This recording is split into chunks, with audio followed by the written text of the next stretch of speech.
जो बोली की भाषा समझने को तैयार है, रेड कॉरिडोर छोड़कर मेन कॉरिडोर में आने को भी तैयार है, उनके लिए रेड कारपेट भी रेडी है।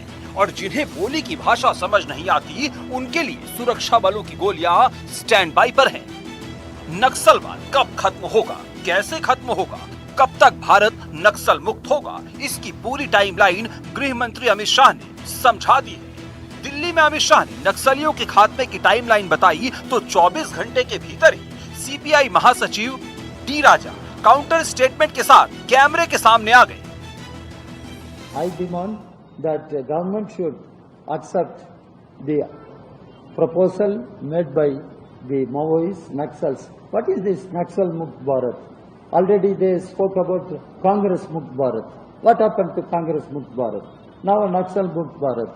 Tomorrow they will say Communist Mukt Bharat. And everybody, what is this? They are talking. Communist party के महासचिव डी राजा के इस बयान के मायने क्या है? डी राजा ने अचानक ऐसा बयान क्यों दिया? क्या खास टाइमिंग के तहत डी राजा कैमरे के सामने आए और सरकार से नक्सलियों के साथ बातचीत की मांग कर डाली? इसे समझने के लिए पहले कुछ आंकड़ों पर गौर कीजिए। छत्तीसगढ़ में साल 2024 में 290 नक्सली मारे गए। इनमें 217 से ज्यादा नक्सली अकेले बस्तर से थे।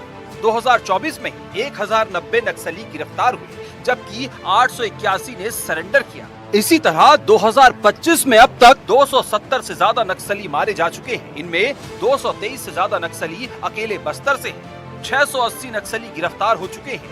1225 से ज्यादा नक्सली सरेंडर कर चुके हैं। छत्तीसगढ़ में पिछले 1.5-2 सालों में करीब 600 नक्सली मारे जा चुके हैं। करीब 2000 नक्सली सरेंडर कर चुके हैं। जिन इलाकों में कभी नक्सलियों की दहशत थी, वहां भगदड़ मची हुई है।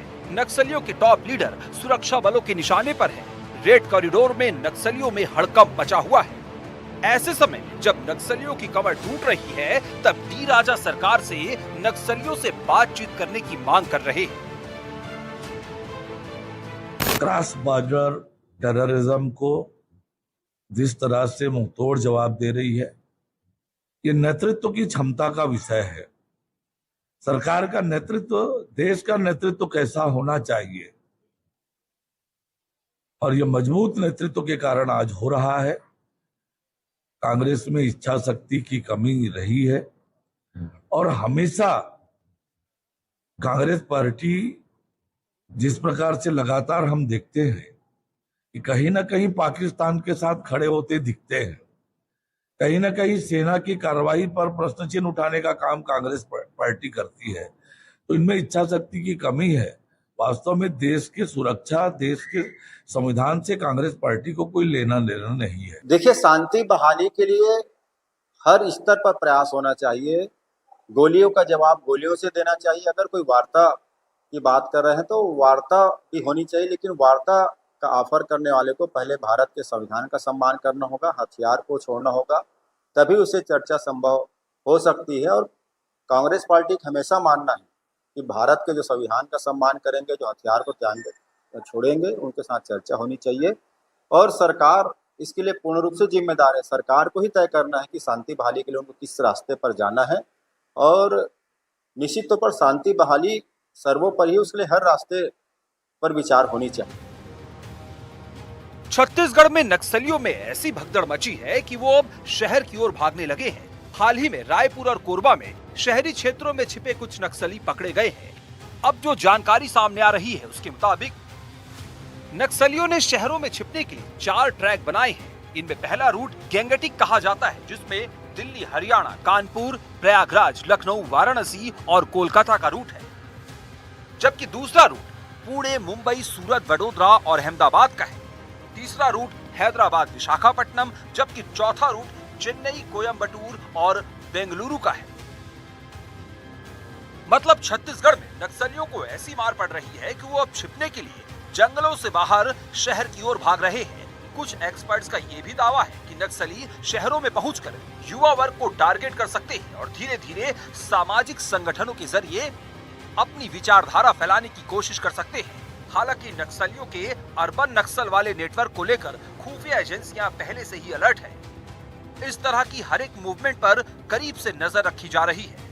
केंद्रीय गृह मंत्री अमित शाह ने भारत को नक्सल मुक्त बनाने के लिए मार्च 2026 की डेडलाइन तय कर दी है। कुछ लोगों को यह डेडलाइन अतिशयोक्ति लग सकती है, लेकिन 2026 तक भारत कैसे नक्सल मुक्त होगा, इसे समझने के लिए 2014 से 2025 तक की पूरी टाइमलाइन को समझाते हैं। जून 2004 से मई 2014 के बीच देश में 16,463 नक्सली हिंसा हुई, जिनमें 1,824 सुरक्षा बलों की मौत हुई, जबकि 4,684 सिविलियंस मारे गए। इन 10 सालों में देश के 126 जिले नक्सल प्रभावित थे। इसके बाद जून 2014 से फरवरी 2025 के बीच देश में 7,980 नक्सल हिंसा के मामले सामने आए। इनमें 520 सुरक्षा बलों की मौत हुई, जबकि 1,574 नागरिक मारे गए। इन 10 सालों में देश में नक्सल प्रभावित जिलों की संख्या 126 से घटकर 12 पर आ गई। मतलब 2014 के बाद देश में बीजेपी की सरकार बनने के बाद नक्सल हिंसा में 51% की कमी आई। नक्सली हिंसा में सुरक्षा बलों की मौत का ग्राफ 71% नीचे गिर गया। सिविलियंस की मौत के आंकड़े 66% कम हुए, जबकि नक्सल प्रभावित जिलों की संख्या 90% कम हो गई।